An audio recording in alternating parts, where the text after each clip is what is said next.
Smart kitchen appliances from Cucina.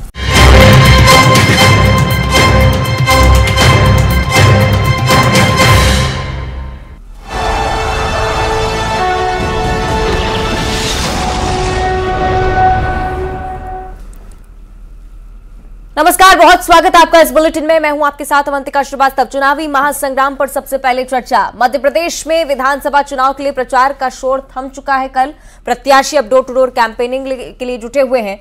Madhya Pradesh की सभी 230 सीटों पर कल मतदान होना है, जबकि 3 दिसंबर को नतीजे आपके सामने होंगे।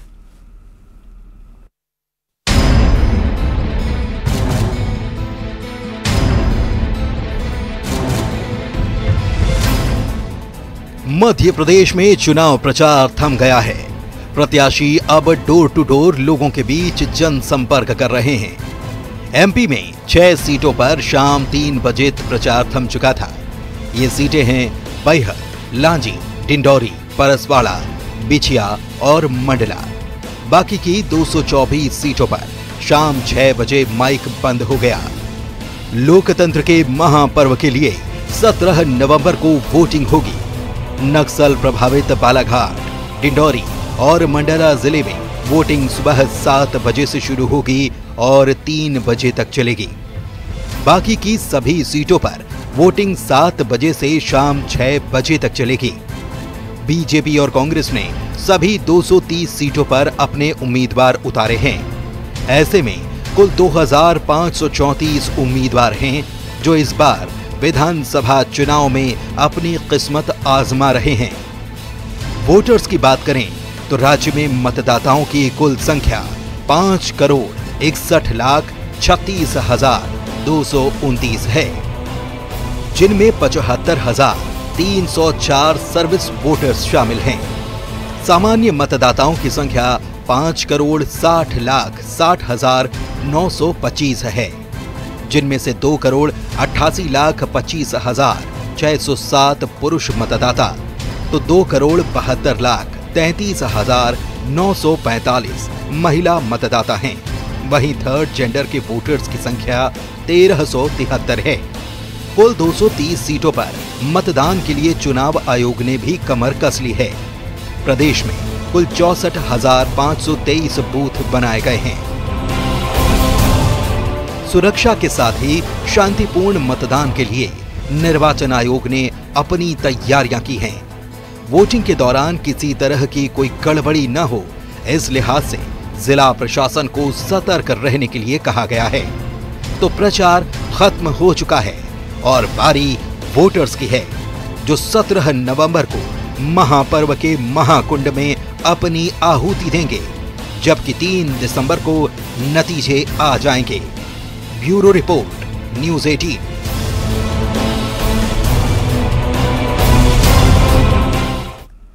तो कल लोकतंत्र के महापर्व में आहुति देने का सिलसिला सुबह 7 बजे से शुरू होने वाला है। लेकिन क्या आप ये जानते हैं कि हर चुनाव से इस बार का चुनाव बेहद अलग और खास है?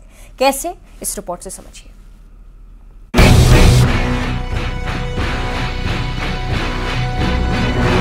एमपी में अब सब शांति शांति हो चुका है। चुनाव का शोर थम चुका है।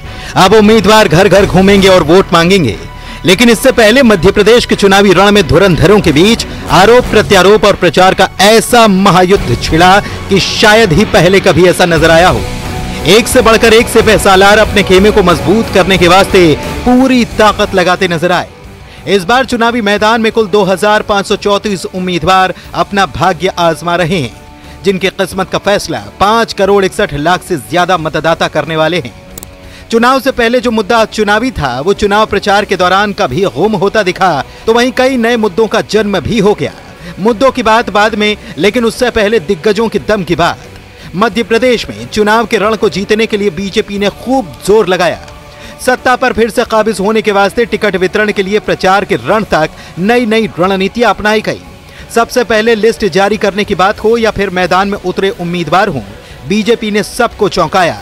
केंद्रीय मंत्रियों से लेकर सांसद तक को टिकट बांटे, तो वहीं कड़वे दिन यानी कि पितृपक्ष में भी कैंडिडेट की लिस्ट जारी कर दी। इसके बाद जब बारी प्रचार की आई तो बड़े बड़े दिग्गज मैदान में पार्टी के लिए जोर लगाने के लिए उतारे गए। बात पीएम मोदी की करें तो इंदौर में मेगा रोड शो के साथ ही कुल 15 जगहों पर वे जनसभा के जरिए प्रचार करते दिखे, जबकि इसके बाद केंद्रीय नेतृत्व से प्रचार के रण में दम दिखाने वालों में बीजेपी के चाणक्य अमित शाह सबसे पहले नंबर पर थे। 21 जगहों पर उन्होंने सभा तो की ही, लेकिन उससे पहले लगातार मध्य प्रदेश में कुछ ही दिनों के अंतराल में उनके दौरे पार्टी को मजबूत करने के लिए अहम रहे। उधर JP Nadda, Rajnath Singh, UP CM Yogi Adityanath, Assam के सीएम हेमंत बिस्वा शर्मा जैसे तमाम दिग्गज दर्जनों रैलियों और सभाओं के जरिए पार्टी के पक्ष में समा बांधते नजर आए। सूबे के स्थानीय नेताओं की फहरिस्त में चुनाव प्रचार में सबसे ज्यादा दांव लगाने वाले सीएम शिवराज सिंह चौहान रहे। उन्होंने ताबड़तोड़ 160 रैलियां, सभाएं और रोड शो के जरिए पार्टी का प्रचार किया। उधर कांग्रेस ने भी अपनी अलग रणनीति टिकट बांटने से लेकर प्रचार तक में दिखाई। इस प्रचार में सबसे ज्यादा जिम्मेदारी पूर्व सीएम कमलनाथ के कंधों पर दिखाई दी। उन्होंने दर्जनों विधानसभा सीटों पर दौरा करके पार्टी के पक्ष में माहौल बनाया। कांग्रेस की राष्ट्रीय महासचिव प्रियंका गांधी वाड्रा ने भी प्रचार के रण में सभाओं और रोड शो के जरिए पार्टी के लिए वोट जुटाने की कोशिश की। कांग्रेस के स्टार प्रचारकों में सबसे पहले पायदान पर रहने वाले पार्टी अध्यक्ष मल्लिकार्जुन खड़गे ने भी 9 रैलियों और जनसभाओं के जरिए पार्टी के लिए प्रचार किया। वहीं राहुल गांधी अपने अंदाज में बीजेपी पर बरसते दिखे। कहीं रैली, कहीं सभा तो कहीं रोड शो में राहुल नजर आए। उन्होंने 2 रोड शो किए और कई जनसभाएं ली। हालांकि इससे पहले टिकट वितरण को लेकर कांग्रेस ये दावा कर रही थी कि वो सबसे पहले अपनी लिस्ट जारी करेगी, लेकिन ऐसा हुआ नहीं। बीजेपी ने इस मामले में बाजी मारी। वहीं कांग्रेस को विरोध के चलते अपने कई प्रत्याशियों को बदलना पड़ गया। जो मुद्दे चुनाव के पहले तक कहीं नजर नहीं आ रहे थे, चुनाव प्रचार के शुरू होते ही उनकी एंट्री करा दी गई। मसलन पटवारी भर्ती घोटाले पर मुकर रही कांग्रेस ने इस मुद्दे को चुनाव में कहीं कहीं उठाया, तो वहीं ओल्ड पेंशन स्कीम का जिक्र उतना नजर नहीं आया। अलबत्ता महिलाएं जरूर दोनों ही दलों के फोकस पर नजर आईं। लाडली बहना बनाम नारी सम्मान और गैस सिलेंडर का 500 दाम, ये मुद्दा हर तरफ छाया रहा। वहीं बीजेपी ने इस बार राहुल सोनिया के साथ साथ कमलनाथ, नकुलनाथ से लेकर दिग्विजय और जयवर्धन को मुद्दा बनाने की कोशिश की। राम मंदिर, धारा 370 से लेकर सर्जिकल स्ट्राइक की बात खूब उठाई। कांग्रेस ने भ्रष्टाचार पर सवाल खड़ा किया तो बीजेपी ने बर्बादी होने का भय का जिक्र किया। उधर मुद्दों में से एक मुद्दा इंडी गठबंधन में पड़ी दरार भी बन गया। इसी के साथ एमपी में सपा की धमाकेदार एंट्री और बयान छा गए। सीटों के बंटवारे पर हुई अनबन के बाद सपा अध्यक्ष अखिलेश यादव और डिंपल यादव ने एमपी में जोर शोर से प्रचार किया, लेकिन मुकाबले को और दिलचस्प बनाने का काम बहन जी की तरफ से हुआ। टिकट वितरण में बसपा ने दूसरे दलों के रूठों पर खूब डोरे डाले और कामयाबी पाई, तो बसपा सुप्रीमो मायावती प्रदेश में 9 जनसभाएं करती नजर आईं। इसके अलावा गुजरात में अच्छा खासा वोट बैंक हासिल कर राष्ट्रीय पार्टी का दर्जा हासिल करने वाली आम आदमी पार्टी ने भी खूब जोर लगाया। आपके 2 सीएम केजरीवाल और भगवंत मान खूब प्रचार करते नजर आए। केजरीवाल ने 6 तो मान ने 10 सीटों पर प्रचार किया। कुल मिलाकर 2023 का चुनाव पहले के चुनाव से बेहद अलग कहा जाएगा। वजह है 2018 के बाद एमपी की सियासत में हुआ उलटफेर, जिसका बड़ा असर चुनाव पर दिख सकता है। लेकिन इस सब का फैसला और आखिरी मोहर मतदाता ही लगाएगा, जो पूरी तरह से तैयार है, क्योंकि उसने अपना मन और मत दोनों बना लिए हैं। इंतजार है तो बस वोटिंग के दिन का।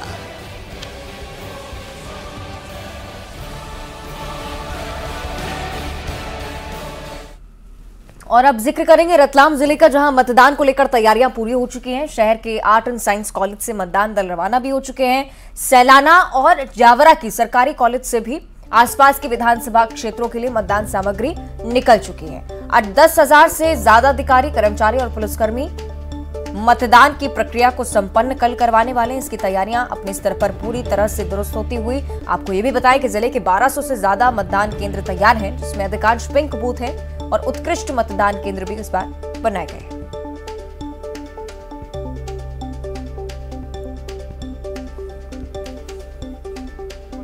मतदान को लेकर मतदान दल अब थोड़ी ही देर में रवाना होने की तैयारी में है। अभी हम खड़े रतलाम के आर्ट एंड साइंस कॉलेज में, जहां पर आप खुद देख सकते हैं बड़ी संख्या में जो सरकारी कर्मचारी है वो यहाँ पे अपने पोलिंग की तैयारी में लगे हुए हैं। जो सामग्री है उनको मिल चुकी है और ये क्रॉस चेक कर रहे हैं। जो सामग्री है इनको थोड़ी देर में बीयू और सीयू दी जाएगी और ये कर्मचारी आप खुद देख सकते हैं जो सामग्री इनको दी गई है। इन्हें जान लेते ना किस तरह की व्यवस्था है इस बार, क्या लगता है? हाँ सर, प्रशासन की ओर से सामग्री वितरण की बहुत अच्छी व्यवस्थाएं की गई है। कहीं किसी प्रकार की कोई परेशानी अभी तक तो हमें नहीं आई है। थोड़ी देर में रवाना होंगे आप लोग? हाँ, बस आज इस बार हम जल्दी रवाना हो सकेंगे, क्योंकि व्यवस्थित तरीके से टेबल वगैरह पे हमारी सामग्री हमें प्राप्त हो गई है। और केबल पे ही जो है सामग्री देने की व्यवस्था यहाँ पे बहुत अच्छी व्यवस्था यहाँ पे दिखाई दे रही है। कुल मिला के अब थोड़ी देर में मतदान दल रवाना होंगे और अब कल इंतजार रहेगा वोटिंग का। और न्यूज़ 18 में आपसे यही अपील कर रहा है कि सारे काम छोड़कर आप लोग भी वोट देने जरूर जाइएगा।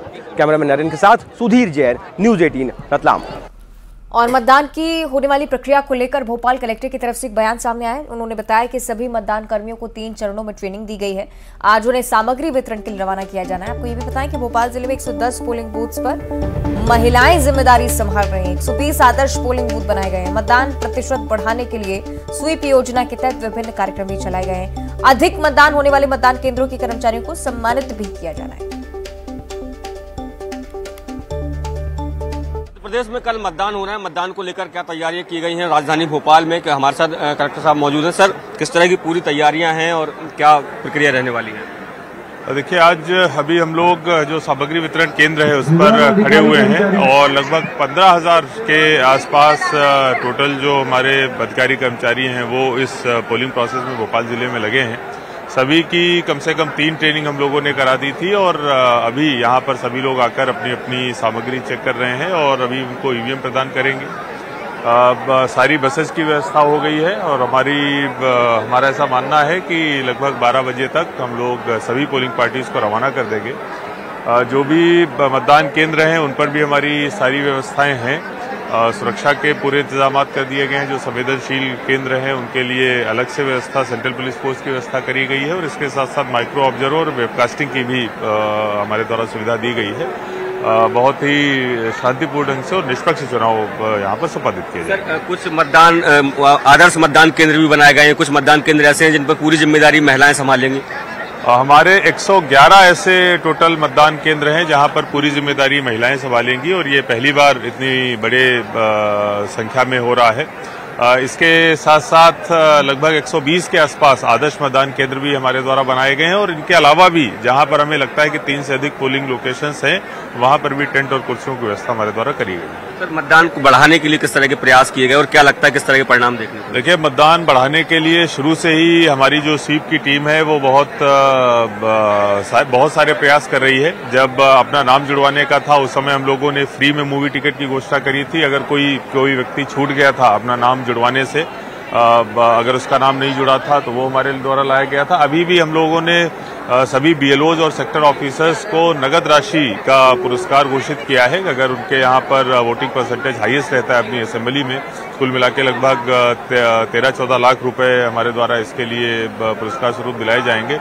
इसके अलावा स्वीप के तहत अलग अलग एक्टिविटीज जो स्कूल्स हैं, कॉलेज हैं, बूथ लेवल्स हैं, वहां पर हमारे द्वारा करी गई है। भोपाल थोड़ा पीछे रहता था वोटिंग परसेंटेज के मामले में, लेकिन मुझे पूरी उम्मीद है कि इस बार हम लोग वोटिंग परसेंटेज बढ़ाएंगे और वोटिंग परसेंटेज के मामले में नंबर 1 रहेंगे। धन्यवाद सर। तो ये कलेक्टर साहब मौजूद हैं जिनका साफ तौर पर ये कहना है कि मतदान प्रतिशत बढ़े, इसके लिए तमाम प्लान किए गए और मतदान प्रक्रिया निर्विघ्न संपन्न हो, इसके भी पुख्ता इंतजाम है। कैमरामैन अजय तंवर के साथ शैलेश सिंह, न्यूज़ 18 भोपाल। और बात राजधानी की करेंगे। दिल्ली एनसीआर में पॉल्यूशन से लोग काफी परेशान हो रहे हैं। वायु प्रदूषण का स्तर लगातार गंभीर श्रेणी की ओर बना हुआ है। कई इलाके ऐसे जहां पर AQI 500 के पार पहुंच गया। आपको ये भी बताएं कि हवा जहरीली होने से लोगों को आंखों में जलन की समस्या हो रही है, सांस लेने में दिक्कत आ रही है। हालांकि बढ़ते पॉल्यूशन पर सुप्रीम कोर्ट ने भी चिंता जाहिर की है। मौके से अधिक जानकारी दे रहे हैं संवाददाता सुशील पांडे।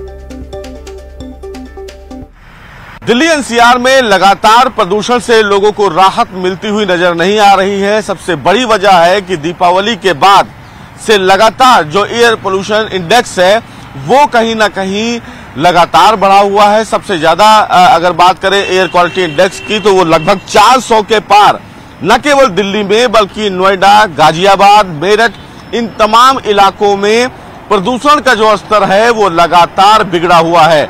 अगर हम आपको तस्वीरों में दिखाएं तो आप देखिए इंडिया गेट के और मंडी हाउस के आसपास का इलाका ये जो है वो आप देख सकते हैं कि किस तरह धुंध की चादरों में लिपटा हुआ है। वजह यह है कि एयर क्वालिटी इंडेक्स बहुत गंभीर श्रेणी में बना हुआ है। हालांकि दिल्ली सरकार की बात करें तो उनकी तरफ से दिल्ली में इस समय पूरे कंस्ट्रक्शंस पर बैन लगा दिए गए हैं। केवल उन्हीं कंस्ट्रक्शंस को इजाजत दी गई है जो ग्रैब के अंतर्गत आते हैं। साथ ही साथ पूरी तरीके से दिल्ली में जो डीजल गाड़ियां हैं उनको एंटर यानी कि दिल्ली की सीमा से अंदर आने के लिए मनाही है। BS6 की गाड़ियां ही दिल्ली में चल सकती हैं। बैटरी के द्वारा जो गाड़ियां चलती हैं उनको दिल्ली में चलने की इजाजत है। वजह यह है कि राजधानी दिल्ली में प्रदूषण स्तर बहुत ज्यादा अच्छा नहीं है, जिसकी वजह से दिल्ली सरकार ने बहुत ज्यादा सख्त और कहीं ना कहीं कड़े नियम लागू किए हैं। वजह यह है कि दिल्ली सरकार की तरफ से कुछ ऐसे टीम भी तैनात किए गए हैं जो खुले में कूड़ा जलाने पर रोकने के लिए और कहीं ना कहीं कार्रवाई करने के लिए टीम तैनात की गई है। साथ ही साथ वाटर स्प्रिंकलर जो तमाम गाड़ियां हैं उनको भी लगाया गया है। वजह यह है कि जिस तरह प्रदूषण पर लगाम लगाया जाए वो एक बड़ी वजह है, लेकिन माना यह भी जा रहा है कि जो पराली है उसकी वजह से प्रदूषण लगातार बढ़ रहा है। बहरहाल इस समय दिल्ली की जो स्थिति है वो बहुत ज्यादा अच्छी नहीं है, क्योंकि प्रदूषण स्तर बहुत ज्यादा बढ़ा हुआ है और इसी प्रदूषण स्तर से अस्पतालों में भी अस्थमा और गले में जो इन्फेक्शन के मरीज हैं वो बहुत ज्यादा संख्या में पहुंच रहे हैं। वजह यही है कि प्रदूषण जो बढ़ रहा है जिससे सांस लेने में और आंखों में जलन और थ्रोट इन्फेक्शन की जो समस्याएं हैं बहुत ज्यादा हैं, जिसकी वजह से तमाम जो मरीज हैं वो अस्पताल पहुंच रहे हैं। देखना बेहद अहम होगा कि कब दिल्ली में साफ हवा देखने को मिलेगी, लेकिन अभी स्थिति बहुत ज्यादा बदतर बनी हुई है। कैमरामैन प्रकाश के साथ सुशील पांडे, न्यूज़ 18 दिल्ली। पहले खैबर पख्तूनख्वा, फिर कराची और अब सियालकोट। पाकिस्तान में इस वक्त आतंकवादियों की टारगेट किलिंग चल रही है। इस हफ्ते में लश्कर के 3 और जैश के 1 आतंकवादी का मर्डर हो चुका है। आतंक फैलाने वाले आतंकवादी इस वक्त खुद सदमे में हैं और आतंक के पनाहगार माने जाने वाले पाकिस्तान में अब इन्हें जान का खतरा सता रहा है। देखिए,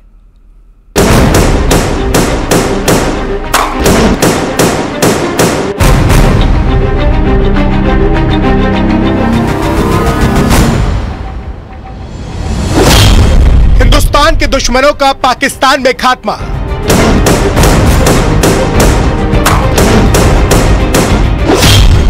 पाकिस्तान में बेमौत मर रहे आतंक के आका।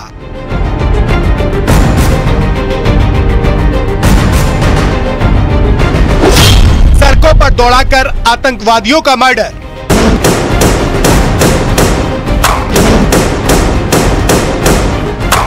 हिंदुस्तान के दुश्मनों की पाकिस्तान में आफत आई हुई है। आतंक के आका अपनी जान बचाने के लिए भागते फिर रहे हैं, अपनी जान की भीख मांग रहे हैं, लेकिन उनके अपने कर्मों की सजा मिलनी शुरू हो गई है। पाकिस्तान में सड़क चलते आतंकवादियों का मर्डर हो रहा है। बाइक पर आ रहे बदमाश आतंकवादियों को गोलियों से छलनी कर रहे हैं। नवंबर के महीने में अब तक लश्कर के 3 और जैश के 1 आतंकवादी की मौत हो चुकी है।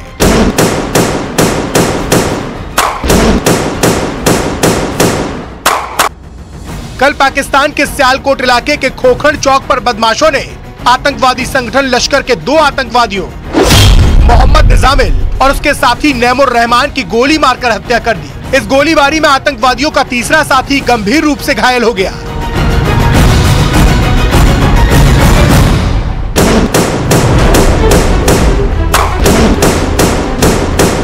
पाकिस्तान के सियालकोट में हुई इस वारदात का एक सीसीटीवी फुटेज भी सामने आया। बताया गया कि फुटेज में जो कार दिख रही है, आतंकवादी उसी कार में मौजूद थे और मोटरसाइकिल पर आए बदमाशों ने उन पर गोलियों की बरसात कर दी। इस फायरिंग के दौरान कार के बाहर एक आतंकवादी गिर गया। फायरिंग के फौरन बाद हमलावर मोटरसाइकिल पर बैठकर वहां से फरार हो गए। ठीक इसी तरह एक रोज पहले कराची में अज्ञात हमलावरों ने मौलाना तारिक रहीम की गोली मारकर हत्या कर दी थी। मौलाना तारिक रहीम जैशे मोहम्मद चीफ मौलाना मसूद अजहर का करीबी था। इस पर पुलवामा हमले की प्लानिंग का आरोप भी था। बताया जा रहा है कि मौलाना तारिक की हत्या उस वक्त हुई जब वो भारत विरोधी एक रैली में हिस्सा लेने के लिए जा रहा था। इसी दौरान कराची में अज्ञात हमलावरों ने मौलाना तारिक पर गोलियों की बरसात कर दी। तारिक पाकिस्तान का एक मशहूर मौलाना था जिसे सुनने के लिए हजारों की संख्या में भीड़ उमड़ती थी। मौलाना पर अचानक गोलियां चली और उसने मौके पर ही दम तोड़ दिया। मौलाना तारिक जिस सभा में शामिल होने के लिए जा रहा था वो कराची के औरंगी टाउन में आयोजित की गई थी। पाकिस्तान की पुलिस इस मामले को टारगेट किलिंग से जोड़कर देख रही है। पिछले कुछ समय से पाकिस्तान में आतंकवादियों की हत्याओं का सिलसिला यूं ही जारी है।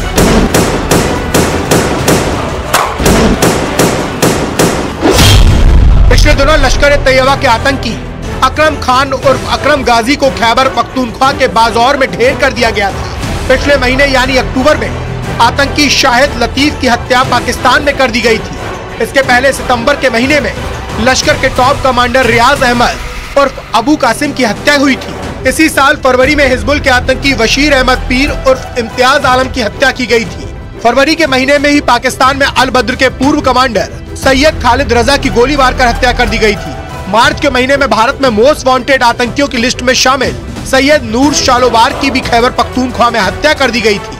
मतलब पाकिस्तान में भारत के दुश्मनों को लगातार मौत के घाट उतारा जा रहा है। लश्कर के आतंकी अकरम गाजी की हत्या के बाद जैश-ए मोहम्मद के आतंकी मौलाना तारिक रहीमुल्लाह की हत्या और उसके बाद लश्कर के 2 और आतंकियों की हत्या के बाद भारत के दुश्मन आतंकवादी पाकिस्तान में भी सदमे में है।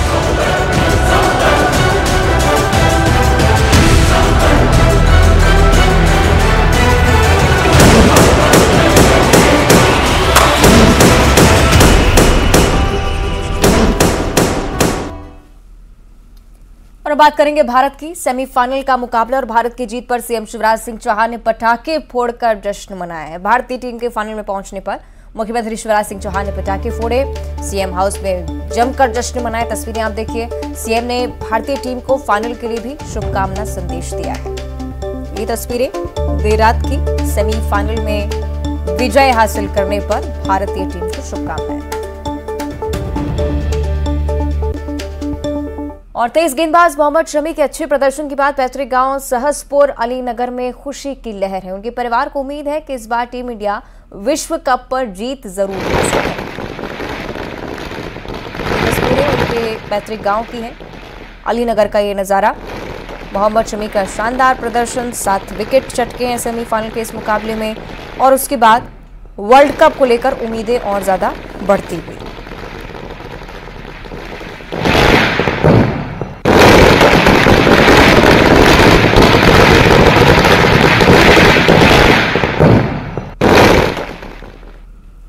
और ये बात सच है कि न्यूजीलैंड के खिलाफ तेज गेंदबाज मोहम्मद शमी जीत के हीरो रहे हैं। उन्होंने 7 विकेट लिए हैं। अमरोहा में एक चित्रकार ने कोयले से मोहम्मद शमी की तस्वीर भी बनाई है, वो भी तस्वीर भी हम आपको दिखा देते हैं। ये खास नजारा उस विक्ट्री के बाद जो कि मोहम्मद शमी ने सेमीफाइनल के इस मुकाबले में भारतीय टीम को दिलवाई है। बेस्ट ऑफ लक शमी का संदेश इस चित्रकार की तरफ से अमरोहा का ये नजारा है। और जिस तरह से लगातार हम कह रहे हैं, फिनाले को लेकर शुभकामनाएं लगातार भारतीय क्रिकेट टीम के खिलाड़ियों तक पहुंचती है।